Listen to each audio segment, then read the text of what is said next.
Hi class, so this is just a quick overview of the article Blackophilia and Blackophobia, White Youth, the Consumption of Rap Music and White Supremacy by Bill Yousman. So I wanted to make sure that you all understood what these terms meant. Of course, philia means actually brotherhood. So of course that means having a bond with Black cultural productions, or at least that's the way the author wants us to think about it. And then Blackophobia, of course, phobia is a fear, so it's a fear of Blackness. Um, and so, some of the questions that get brought up in the article, especially in the beginning, is why do young white people consume rap and hip hop at high rates?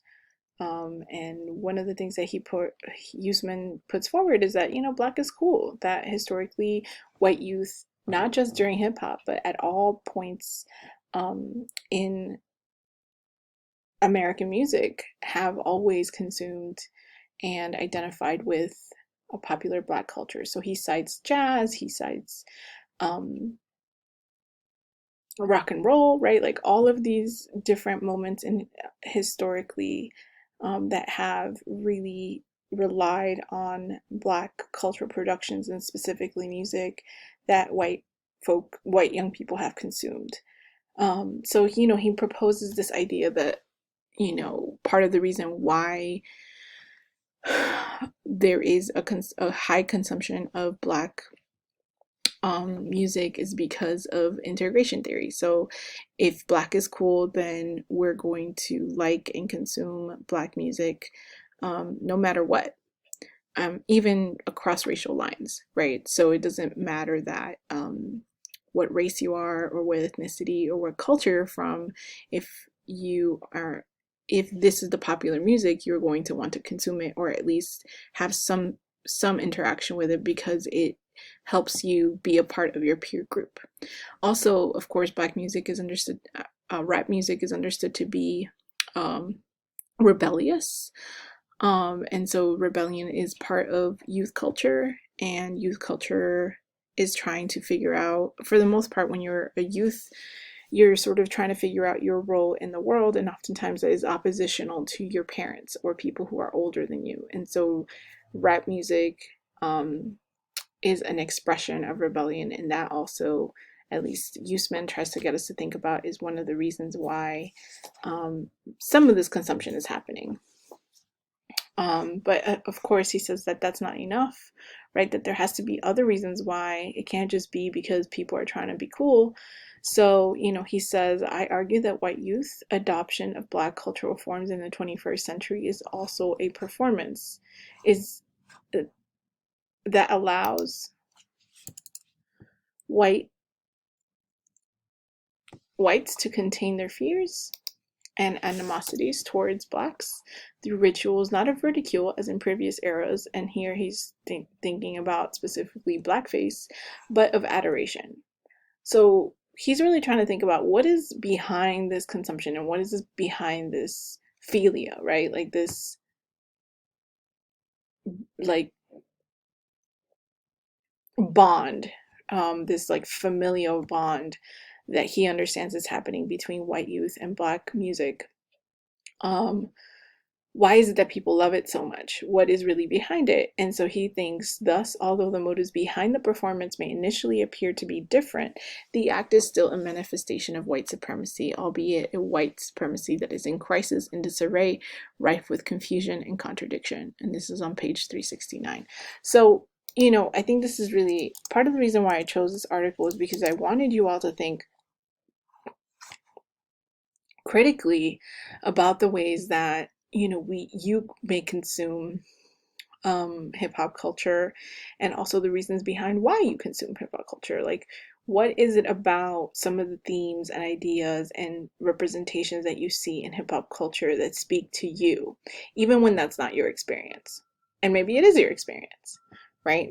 But if it isn't, then what is it about it that that you can relate to if it's not something that you've gone through? Um, So here I want you to think, do you think that consuming rap and hip hop is a way of accessing a Black political consciousness, which can lead to an anti-racist work? To anti-racist work, acts of consumerism versus acts of citizenship, individual versus collective.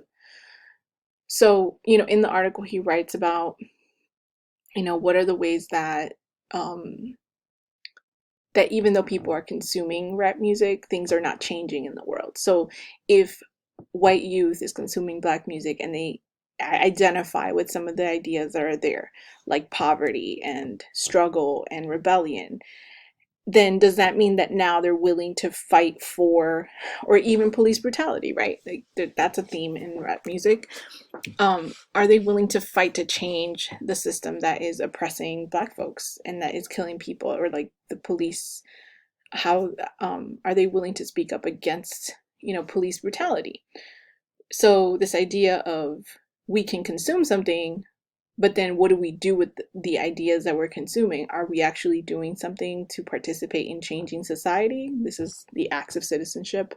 So are we just consuming for our individual pleasure?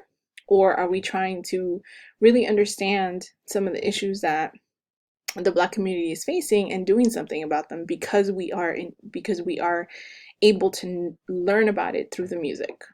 What do you all think?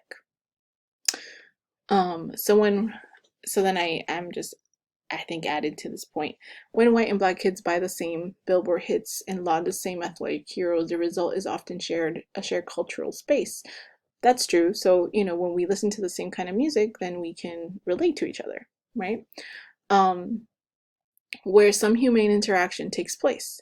However, there is no evidence to support this claim, and whether shared cultural space will lead to shared political consciousness is open for debate, right? So this is how he's sort of thinking about this idea of citizenship and Black political consciousness. So Bell Hooks, who is a Black feminist philosopher and cultural critic, writes, while it has become cool for white folks to hang out with Black people and express pleasure in Black culture, most white people do not feel that this pleasure should be linked to unlearning racism. So again, if young white people are consuming hip hop music, are they doing the work of anti-racist work? Or are they just enjoying the music for the consumption of the music and that's it? Right? What are the next steps that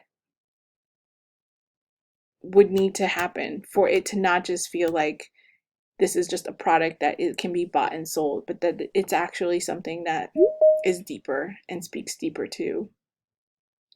um, to the culture, right? And that respects the culture. So I want you all to take a moment and paraphrase his argument. I'm not going to do that right now, right? But he says, I argue in this essay that we should recognize the Blackophobia that lies behind much of the Blackophilia, and that both may be representative of the continuing ideological and cultural power of white supremacy in the 21st century.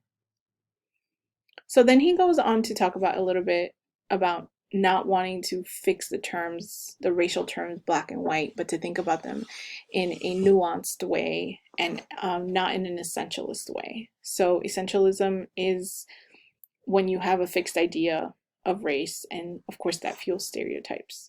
So I want you all to think about, and if you need to go back to that portion of the article, think about how he understands race, right? And how he tries to give us a historical background of how race is functioning. So that, when we say, like, when we understand Black and white, right, it has a deeper meaning. So it's not just to try to separate us, but I think what he's trying to say is like Black and like racial categories mean a lot of things to different people, but there's still power, right? And white supremacy has a lot of power in our lives. And so how is it that this music is helping us negotiate that power? And so the last thing that I want you all to think about is that he says, my argument is that dread nourishes and cultivates fascination. Do you think that he provides enough evidence in the rest of the article to support his argument? And then how does he conceptualize the content and representation of rap and hip hop music, right? So how does he think about how that is produced, right? And its relationship to white supremacy. How is white youth consumption and consumption in general related to how Yousman discusses white supremacy? So this idea that there is this dread behind, this adoration behind the want to consume and the want to be close to rap music and ideas of the Black community and experiences of the Black community. He's really interested in how that's related to white supremacy. So think about what the article says and how is it that he comes to understand the relationship between really loving and participating in hip hop music and Black culture, and also white supremacy, which at its heart believes that whiteness is superior to Blackness and that there's a hierarchy between them, and that Blackness should be at the bottom and whiteness should be at top. Okay, I look forward to reading your Padlets.